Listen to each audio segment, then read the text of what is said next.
Good morning, McGivney. I hope you guys are having a fantastic Friday. We're almost there. Spring break is almost here. So hang in there. We're going to make this quick because I'm actually about to go do some fishing over at Carlisle and hopefully catch some dinner. So that'd be nice. But we're going to make this brief, make it quick today. So let's jump right in, shall we? Mrs. Davis for today's prayer has put together a Spotify playlist for us. So I'd encourage you to go in and go in and check this thing out. It's probably got some good tunes on it. Got some good tracks, I'm sure. A lot of worship music. So if you're into that, she's put together a playlist. I'm thankful that she's doing stuff like this for us each day. So check that out over Easter break. We're gonna jump over to classroom now. The attached notes are what I'm going to go through today. There's also a video attached. I'm not going to play that because, again, I'm trying to make this quick so I can go do some fishing. Because it's actually going to be pretty warm out today, even though it's cloudy. So hopefully I'm going to fish for crappie. Hopefully I can catch something. I went last Friday, didn't catch anything, not even a bite. So hopefully today's a little better. Hopefully the water's a little warmer. The draft lottery thing is how you would go in and then answer this question. Just a simple, enter your birth date. It'll tell you, for example, I'll put in my birthday, get my draft number. My draft number's high, so I wouldn't have been called in this lottery system in 1970. If my birthday was one day earlier, though, my number would have been a whole lot lower and I would have been drafted. I think September 14th, if that was your birthday, you're totally screwed in 1970 because your draft number is 1. So you would have been the first group of people called on that year to serve. So go in, put your birth date in, go back over to classroom, and then just type something like, yes, you know, I was drafted. Boom, hit enter, you'll get 5 points. Pretty good deal there. So let's jump over to these notes and get through these lickety split. Might check the chat here, see what's going on. Are you a Gemini, Mr. Connor? I think I am. Yeah, I definitely am. Yeah. So, summer birthday, it's coming up. Hopefully by then, the coronavirus situation will be under control so I can actually go out and do something. All right, looks like everything in the chat's fine. We're going to jump into these notes then. The incident that would cause the United States to formally enter the Vietnam War is called the Gulf of Tonkin incident. It happens in the Gulf of Tonkin, which I'll show you on a map on the next slide. On August 2nd, the USS Maddox was out sailing in the Gulf of Tonkin. So they're out here in the Gulf of Tonkin, quite close to communist North Vietnam. They look over their shoulder, the USS Maddox sailors do, and they see, hey, there's 3 North Vietnamese torpedo boats following us.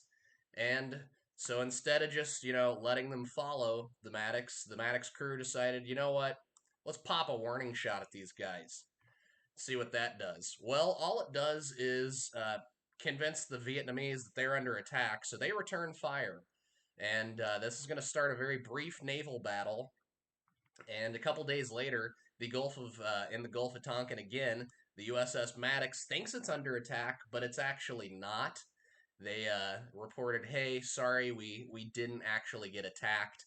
But this situation on August 2nd, 2 days prior, was very real. They fired a warning shot, so we shot first, but the North Vietnamese did return some fire, meaning that we had kind of you know bullied them into attacking us.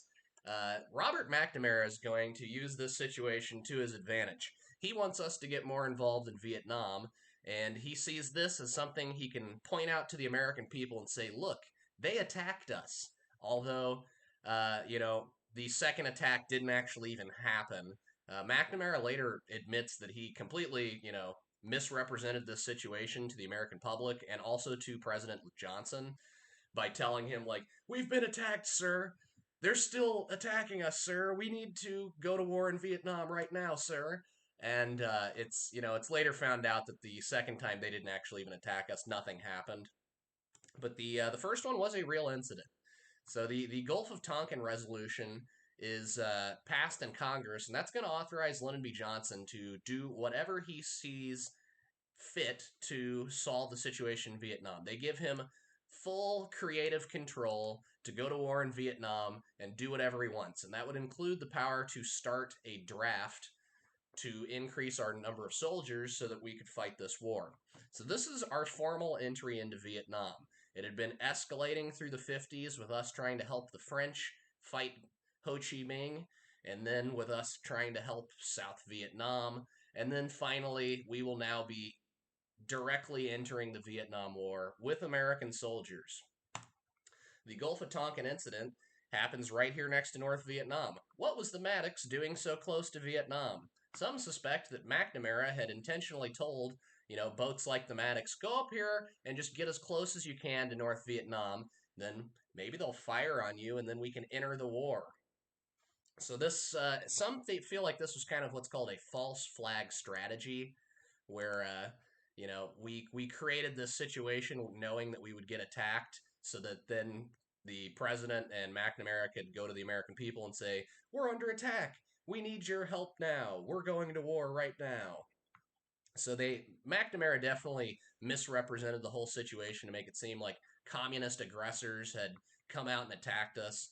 Although it seems like maybe we were kind of trying to force them to attack us, especially with the Maddox seen here firing the warning shots on those torpedo boats when they really didn't need to. So we fired first, but McNamara ain't going to tell you that.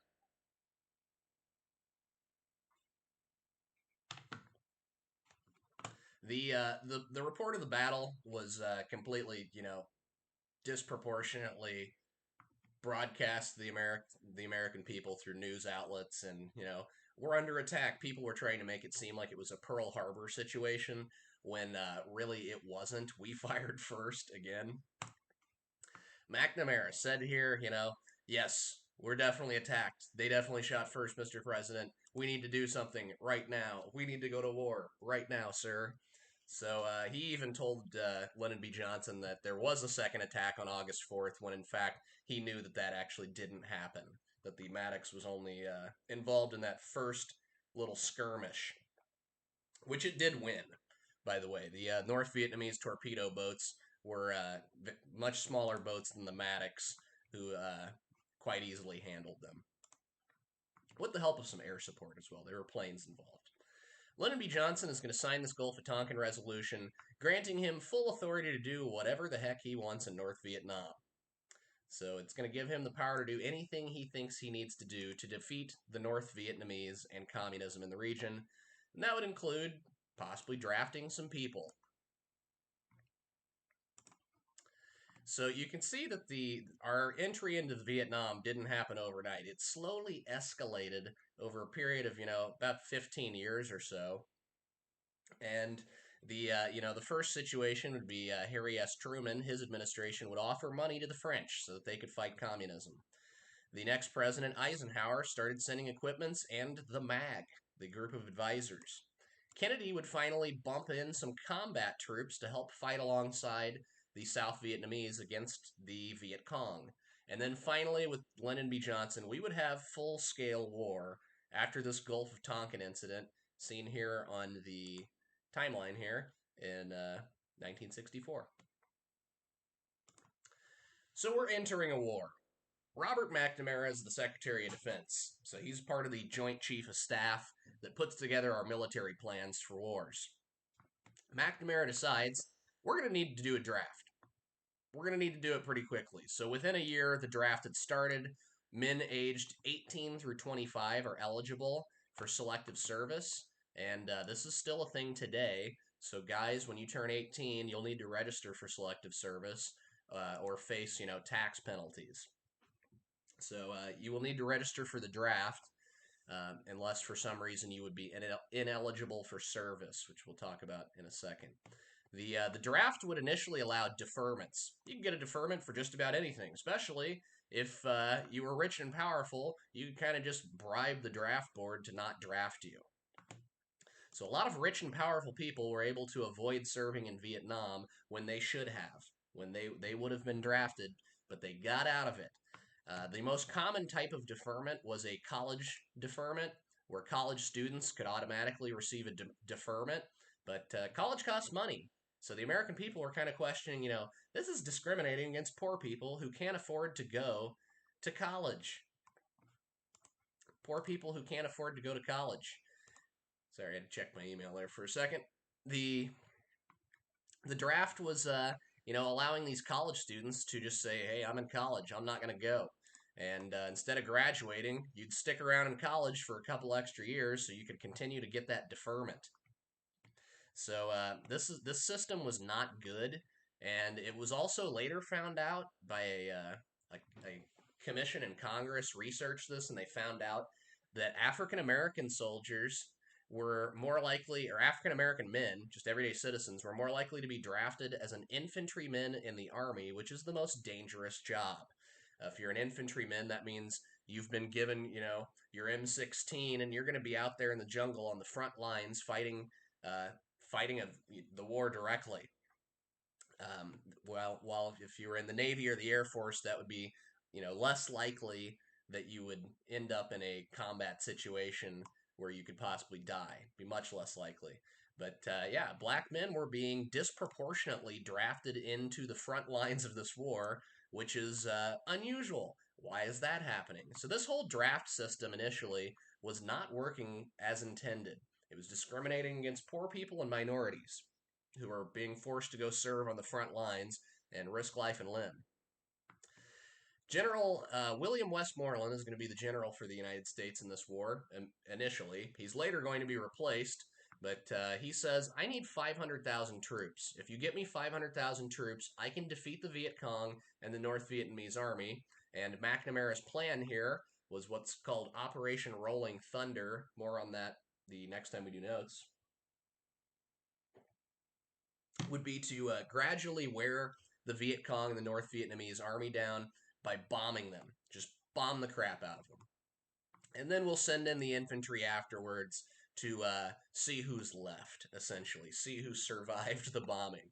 So McNamara's plan was going to require 500,000 troops, which meant that we would need a draft. Here's what a selective service draft card looks like, and this is none other than President Donald John Trump's draft card. So his date of birth here, 1946, he would have been eligible for service in Vietnam, but he actually received 5 draft deferments. He was deferred once because he had bad feet, and then he was deferred another 4 times with just your standard college student deferment. So he was one of many rich and powerful people who could afford to go to college and were able to get this college student deferment. So this is what a draft card would look like then. Nowadays, guys, when you turn 18, you just register for selective service on the internet here. You just go in and go to sss.gov, register. You'd put your stuff in here, and you need to do that right around when you're turning 18. Draft deferments were favoring wealthy elites. Like Donald Trump, many other rich people were able to get out of service through these college deferments or by just straight up bribing the draft board to not draft them. Some other folks didn't want to serve, but maybe didn't have the money, or the college student deferment situation worked out. Notably, this musician here, Ted Nugent, didn't want to serve, and so he decided he wasn't going to take a bath or a shower for several weeks. And then when he would go into his draft board meeting, where they'd examine him and see if he was fit for service, he was going to act like a crazy person, and that's exactly what he did. They deemed him too crazy for service, so that's how he dodged the draft, so to speak. Muhammad Ali just straight up said, "I'm not fighting in this war because the real thing that America needs to worry about is civil rights in the United States and all this racism that's happening in the U.S. Why are we fighting in a jungle halfway across the world when we've got our own problems to deal with?" He took his battle, instead of acting like a crazy person like Ted Nugent, he took his battle through the legal system. He was put in jail because he refused to serve. Young people, they would, burn their draft cards as a form of protest, saying, I don't want to serve in this war, because a lot of people felt it really wasn't a necessary war, that we were getting involved in something we had no business dealing with. And people had seen how Korea went and how it's hard to fight these containment wars against communism. Other ways you could receive a deferment, so it's not just college deferments, there's other types of deferments, notably religious ones. So if you were a religious minister, like a priest, you would get a deferment. Didn't matter if you were, you know, a 18-year-old priest, you would still get a deferment as a religious minister. But an entire group of people, Quakers, are not eligible for service. They're categorized as conscientious objectors because the Quaker religion means you can't fight. You're not allowed to fight anybody in a war, on the streets. Can't get in a fist fight. Can't wrestle around with your brothers. Fighting is strictly forbidden by the Quakers. So if you were a Quaker, you would not be called to serve, and in fact, you would refuse to serve because it goes against your religion. So, because the draft system was not really working as intended, they implemented a draft lottery, which would be based on your birthday. And that's what that website that I linked to you in here, you enter your birthday and it tells you what your number is. You want a high number because it would be very unlikely that the draft board would call all 365 birthdays of the year. That would mean literally every man between 18 and 25 was going to get drafted if they got all the way up to 365. And most years they'd only get up to the mid, 100s, like 150. So they'd call 150 birthdays worth of guys just about each year. A low number meant you were going first. So in 1970, the unlucky birthday was September 14th. If that was your birthday, you were draft number 1, and you were pretty much going to be gearing up right there January 1st going into Vietnam of 1970. So you wanted a high number. So go in. Maybe when you respond to this, you could even tell me what your number was. That would be nice. But yeah, it was a lottery system. So they did it just like, any other lottery. They put balls into a rolling tumbler thing here, and they just pull them out one by one. The last slide here, General William Westmoreland. Let's center that. He's going to head our effort in Vietnam. He's been around for a long time at this point in his career. He had fought in World War II, he had fought in the Korean War, and he was going to be the head general of our armed forces in Vietnam. He agreed with McNamara on this strategy of continuous bombing. The communist Viet Cong and the North Vietnamese army don't have a lot of planes. They don't have a lot of anti-aircraft. They don't have the massive navy that we have. So let's use our advantage in the air and at the sea to to win this war. So their idea was just continuously shell these guys, and then after the bombing was over, we could then send in the infantry to clean up the rest of it. So it's going to be called Operation Rolling Thunder. We'll talk about that the next time we do notes. I'm going to jump over to chat here. What do I answer on Classroom? Gabe, go in and hit this website. Enter your birthday. Let's say your birthday's September 14th. Uh-oh, your draft number is 1. You were called. So then, Gabe, you go over to Classroom and say, my draft number was 1. I was drafted. Something like that. Does that make sense?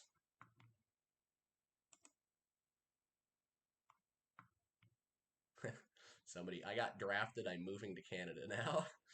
Yeah, that wasn't entirely unheard of people leaving the country to avoid being drafted, especially around 1968 when the war was at its peak and a lot of guys were dying. That's not exactly something you'd want to sign up for, knowing that it was extremely dangerous.